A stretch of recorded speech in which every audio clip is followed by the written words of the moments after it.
Hello everyone. मैंने कल आप लोगों को बताया था कि मैं जल्द ही 12th क्लास की अंग्रेज़ी की वीडियो लेकर के आऊँगा और मैं आज से उस काम की शुरुआत कर रहा हूँ। और आज से मैं चैप्टर बाय चैप्टर आप लोगों को एक एक चीज़ों को क्लियर करते हुए वीडियो बनाऊँगा। और उसमें मैं कोशिश करूँगा कि हर वो चीज़ जिसमें आपको परेशानी होती है, चाहे वो किसी भी चीज़ का मीनिंग हो, चाहे वो वर्ड्स का मीनिंग हो, किसी भी पैसेज का मीनिंग हो, क्वेश्चंस आंसर हो, या फिर उसके ग्रामेटिकल जो पोर्शन है वो हो, किसी भी तरह की जो समस्याएं होंगी मैं उसे क्लियर करके आप लोगों को बताऊंगा। और डेली कुछ ना कुछ वीडियोज़ मैं यहाँ से भेजता रहूँगा।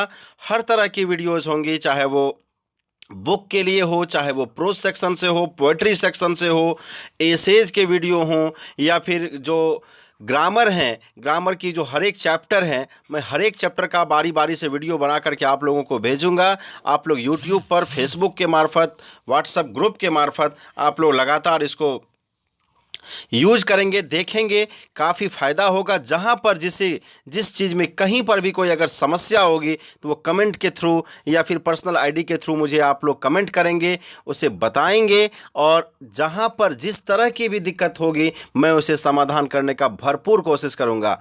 आप लोगों का बस समय चाहिए, आप लोग समय दीजिए।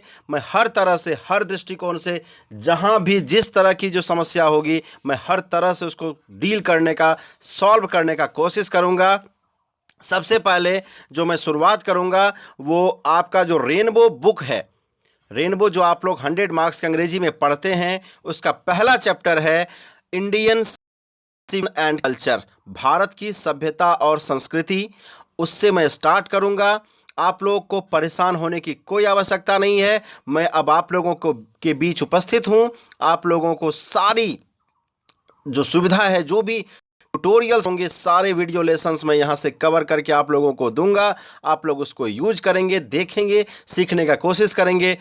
और आप लोगों से बस रिक्वेस्ट है कि आप लोग इसको यूज करेंगे, लोगों को भी, दोस्तों को भी इसको शेयर करेंगे, मेरे इस चैनल को सब्सक्राइब कर देंगे, बेल आइकन को प्रेस करेंगे, जिससे जो भी नए वीडियोज होंगी वो सारे आप लोगों के पास सबसे पहले पहुंचेगा और आप लोग उसको पढ़ करके लाभ उठाएंगे। इस लॉकडाउन में हम लोग काफ़ी कुछ समय को बर्बाद किए हैं, जिसकी भरपाई हमें किसी न किसी तरह से तो करनी पड़ेगी। इसके लिए मैं इस वीडियो को बना रहा हूं और आप लोगों से बस रिक्वेस्ट है कि आप लोग इस वीडियो का लाभ उठाएंगे, भरपूर समय देंगे पढ़ाई पर, और किसी भी तरह से जो दिक्कत होगी उसे मैं हर हाल में पूरा करने का, तो बस हम लोग स्टार्ट कर रहे हैं। Let's begin this chapter. Your first chapter is now Indian civilization and culture, written by Mahatma Gandhi. हम लोग जिस चैप्टर की बात कर रहे हैं, सबसे पहले इस चैप्टर कि आखिर इस चैप्टर में क्या हुआ, कैसे हुआ। यह चैप्टर महात्मा गांधी के द्वारा लिखा हुआ है। आप लोग देख रहे हैं लिखा हुआ है स्क्रीन पर।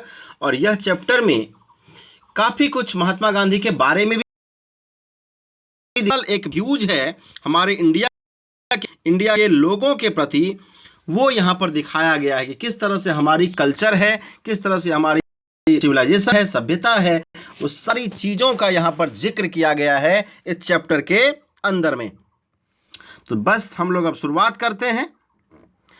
सबसे पहले हम लोग जो ऑथर का बायोग्राफी होता है, आप लोग को पता है कि काफ़ी कुछ ऑब्जेक्टिव क्वेश्चन इसमें से आते हैं, और काफ़ी कुछ ऑब्जेक्टिव जो क्वेश्चंस होते हैं वो इसी जो पोर्शन होता है उससे बनाए जाते हैं, और उससे मैं सबसे पहले डील कर रहा हूँ। उसको आप लोग बारी बारी से देखेंगे, कवर करेंगे, सीखेंगे। कमेंट के थ्रू जो भी क्वेश्चंस होगी, जो भी क्वेरीज होंगे, वो मुझे आप लोग शेयर करेंगे। पहला है मोहनदास करमचंद गांधी 1869 टू 1948। मोहनदास करमचंद गांधी जो 1869 में जन्म लिए थे, 1948 तक जीवित रहे। पॉपुलरली नोन एज बापू और द फादर ऑफ नेशन, जो कि बापू के नाम से प्रसिद्ध हैं और देश के राष्ट्रपिता के नाम से भी वो जाने जाते हैं।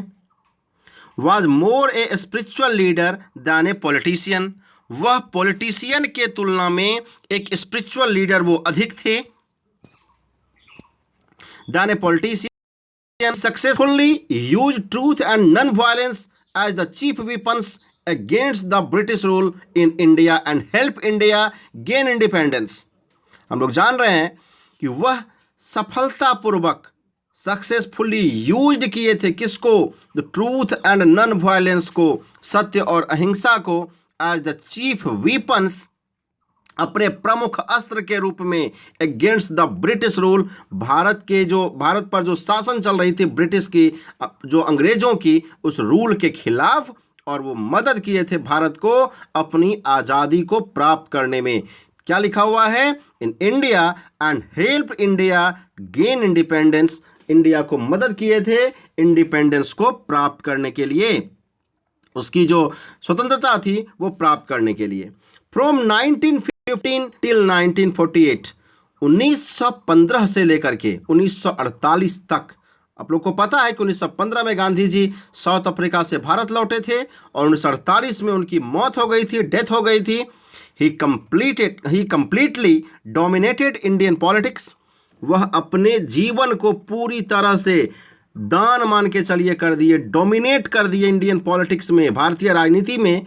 He died at the hands of A fanatic, बाद में वो भारत के ही एक कट्टरपंथी सिरफिरा के द्वारा 30 जनवरी 1948 को 1948 को मारे गए। His autobiography my experiment with truth, उनकी जो आत्मकथा है, ऑटोबायोग्राफी, उनका नाम है माई एक्सपेरिमेंट विथ ट्रूथ। ये किताब है, बड़ा ही पॉपुलर बुक है। And the numerous articles that he wrote for Young India, और काफ़ी कुछ जो लेख वगैरह उनके द्वारा छापे गए थे यंग इंडिया में। And the speeches that he delivered on different occasions, और स्पीच वगैरह जो बहुत सारे अवसरों पर उनके द्वारा दिया गया था, उन सब चीज़ों को समेट करके इकट्ठा करके रखा गया बहुत सारे अवसरों पर। Reveal him not only as an original thinker but also as a great master of chaste idiomatic English. हम लोग जानते हैं कि सिर्फ वह एक ओरिजिनल थिंकर के रूप में ही नहीं जाने गए, बल्कि उनको कास्ट पर, आइडियोमेटिक इंग्लिश पर, किसी चीज़ पर जो बात करने का सिस्टम होता है, किसी चीज़ को रखने का जो एक बात को रखने की जो व्यवस्था होती है, जो तरीका होता है, उसमें उनको बहुत ज़्यादा महारत हासिल थी। आइडियोमेटिक इंग्लिश जो था, एक आदर्शवादी अंग्रेजी जो थी, उसमें भी काफ़ी कुछ पकड़ था उनका। इन द फॉलोइंग एक्सट्रैक्ट, ये जो हम लोग अभी पढ़ेंगे, इंडियन सिविलाइजेशन एंड कल्चर, भारतीय सभ्यता और संस्कृति, Gandhi ji talks about the sound foundation of Indian civilization. Gandhi ji यहाँ पर बात कर रहे हैं भारत के जो सभ्यता संस्कृति है भारत की, उसके साउंड फाउंडेशन के बारे में, उसकी जो एक तगड़ी नींव है, मजबूत जो नींव है, उसके बारे में बात कर रहे हैं। Which has successfully withstood the passage of time, जो कि सफलतापूर्वक खड़ा है हम लोगों के साथ, चाहे समय कितना भी बदला, हर समय में हम लोगों के साथ भली भांति खड़ा है। The western civilization which has the tendency to privilege materiality, कह रहा है कि वेस्टर्न जो सिविलाइजेशन है, जो पश्चिमी सभ्यता है, इस पूरे चैप्टर में वेस्टर्न और हम लोगों की जो सभ्यता है उसकी तुलना ही की गई है। तो यहाँ पर बताया गया है the western civilization which has the tendency to privilege materiality, कहता वेस्टर्न सिविलाइजेशन का एक टेंडेंसी हो गया है, एक सिस्टम है कि वो मैटेरियलिटी को, मैटेरियल प्रॉस्पेरिटी को ज़्यादा महत्व देता है। Can not match the Indian civilization, वह भारत के सभ्यता संस्कृति से मैच नहीं कर सकता है। That elevates the moral being, जो भारत की सभ्यता क्या करती है, तो आदमी का जो नैतिक स्तर होता है, नैतिक जो व्यवस्था होता है, जो सिस्टम होता है, उसको ऊपर उठाता है, आदमी में डिसिप्लिन लाता है, आदमी में एक जीने का जो तरीका होता है, जो वे ऑफ लिविंग है, वो तैयार करता है। तो हम लोग इसमें ये देखें कि किस तरह से इनका जो बायोग्राफी था वो देखें। हम लोग अब चैप्टर को शुरू कर रहे हैं। चैप्टर जो पहला है वो है इंडियन सिविलाइजेशन कल्चर, और उसका पहला सिस्टम हम लोग देख रहे हैं, समझ रहे हैं, देख किस तरह से हो रहा है। पहला कह रहा है, I believe that the civilization India has evolved is not to be beaten in the world. कह रहा है कि हमें विश्वास है कि भारत की जो सभ्यता है वो इतना ज़्यादा व्यवस्थित है, इतना ऐसा व्यवस्था से बनाया गया है कि वो कभी भी दुनिया के द्वारा बीट नहीं किया जा सकता, परास्त नहीं किया जा सकता, हराया नहीं जा सकता है। Nothing can equal the seeds sown by our ancestors, हमारे एंसेस्टर्स के द्वारा, एंसेस्टर्स का मतलब होता है पूर्वज, हमारे पूर्वजों के द्वारा जिस तरह की बीज बोई गई थी, ऐसा कोई सिस्टम ही नहीं है, हम लोगों के तुलना में कोई है ही नहीं, पूरी दुनिया में ऐसा कोई सभ्यता है ही नहीं। रोम वेंट, अगर हम लोग बाहर की बात करें तो रोमन सभ्यता की बात की गई है कि वो चला गया। ग्रीस शेयर्ड, ग्रीस भी बंट गया।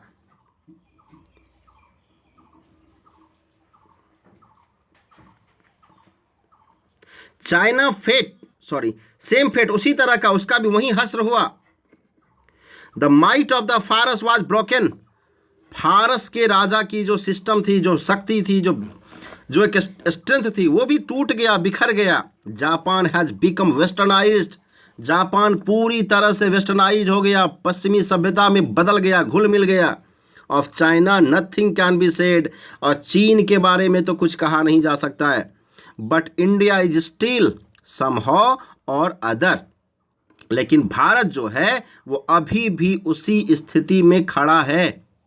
Sound at the foundation the people of Europe, उसी स्थिति में है, भारत के लोगों का जो व्यवस्था है वो उसी प्रकार का है, यहाँ की जो एक मजबूत नींव है वो इसे खराब होने के लिए हिलने डुलने नहीं दे रही है। The people of Europe learn their lessons from the writings of the men of Greece और रोम, कहता है कि यूरोप के लोग भी एक पाठ सीख लिए, एक सीख मिली उन्हें भी कि जिस तरह से ग्रीस का स्थिति हो गया, जिस तरह से रोम का स्थिति हो गया, which exist no longer in their former glory, जो अपने पुरानी सभ्यता को, पुरानी जो प्रसिद्धि थी, महानता थी, उसे ज़्यादा दिन बचा के नहीं रख पाया। In trying to learn from them, और वो कोशिश कर रहा है उससे सीखने का। The Europeans imagine that they will avoid the mistakes of Greece and Rome, European भी प्रयास कर रहा है, उसे भी पता चल रहा है कि उसे उन सब गलतियों से बचना होगा जो ग्रीस और रोम वाले किए थे। Such is their pitiable condition, जिसके कारण उसका ये हाल हो गया।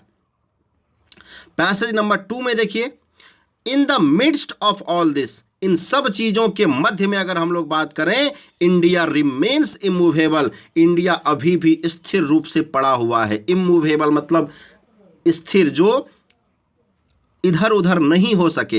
And that is her glory, यही तो इसकी महानता है। It is a charge against India that her people are so uncivilized, ignorant and stolid. कहता है कि अगर दुनिया के लोगों के द्वारा भारत को अनसिविलाइज्ड कहा जाता है, इग्नोरेंट मतलब अनभिज्ञ कहा जाता है, स्टॉलिड मतलब होता है भोदू टाइप का, उसे वो कहा जाता है, तो निश्चित रूप से यह हमारे मेरिट के, हमारे सिस्टम के विरुद्ध है। That is not possible to induce them to adopt any changes, और वो समझता है, बाहर के लोग ये समझते हैं कि भारत के लोगों को समझाना व्यर्थ है, उसे समझाया नहीं जा सकता, किसी तरह के चेंज करने के लिए उसे मनाया नहीं जा सकता है।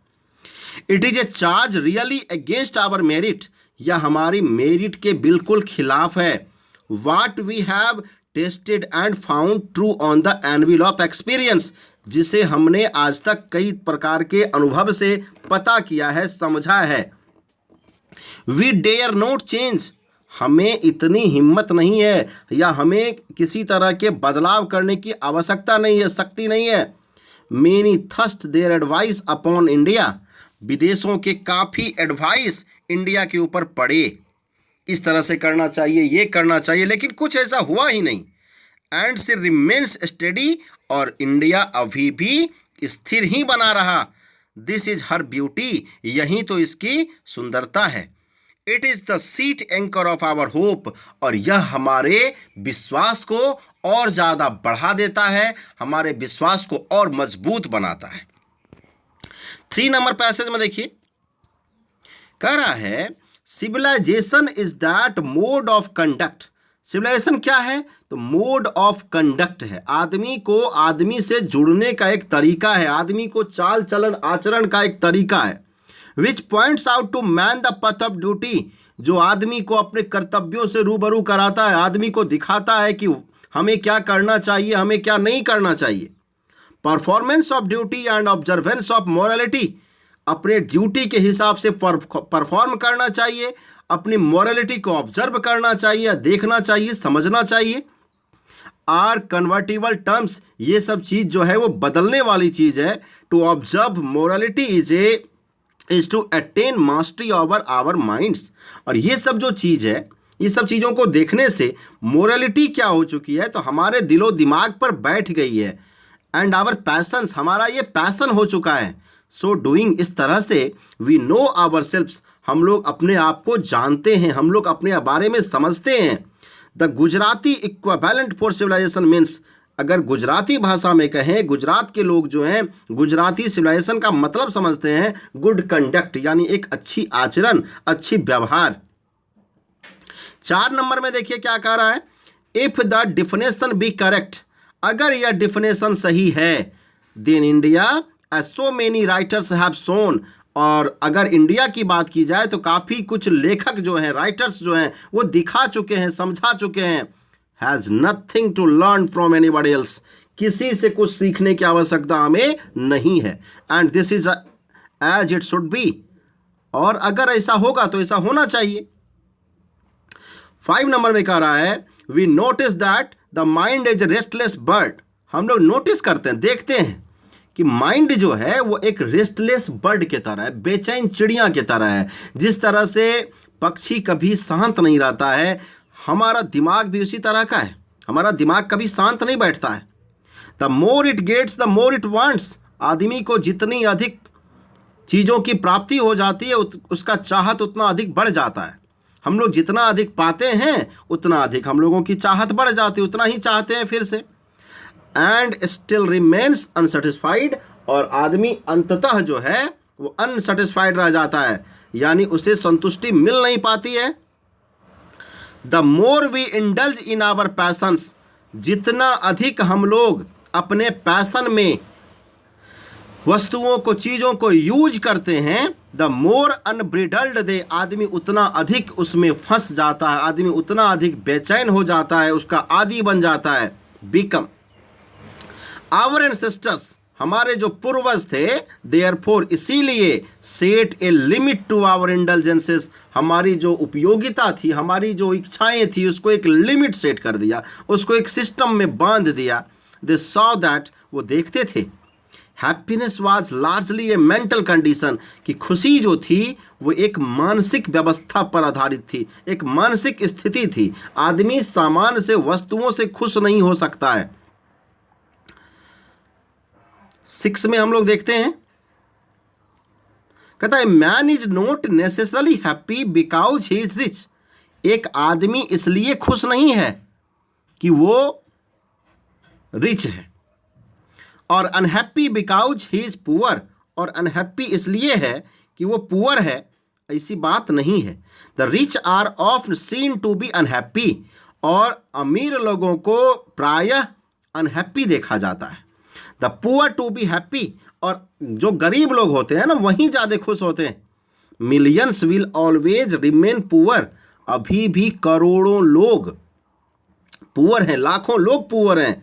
ऑब्जर्विंग ऑल दिस, हर चीज़ों को देखते हुए, our ancestors dissuaded us from luxuries and pleasure, हमारे जो पूर्वज थे हम लोगों को रोके किस चीज़ से, तो लग्जरी से, प्लीजर से, वो जो शान शौकत भरी, जो चकाचौंध भरी जिंदगी है उससे। We have managed with the same kind of plough, और हम लोगों को कोशिश किए थे कि एक ही तरह के सिस्टम से चलाने का, जिस तरह से existed thousands of years ago, जो हजारों साल पहले था। सभी बराबर थे, सभी को बराबरी का दर्जा था, सभी बराबरी से जीवन जीते थे। We have retained the same kind of cottage, हम लोग एक ही तरह के कुटिया में, एक ही तरह के घर में रहते थे।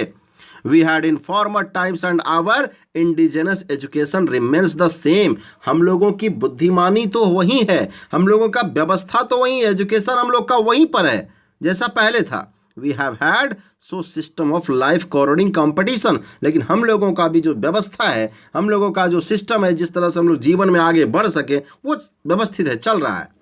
Etch followed his on occupation और ट्रेड, हर आदमी अपना विधि व्यवस्था में जीता था, हर आदमी का अपना ऑक्यूपेशन था, हर आदमी अपने पेशा में जीता था, हर आदमी का अपना व्यापार बिजनेस था, and charged a regular wage, और आदमी को रेगुलर वेजेज मिलता था।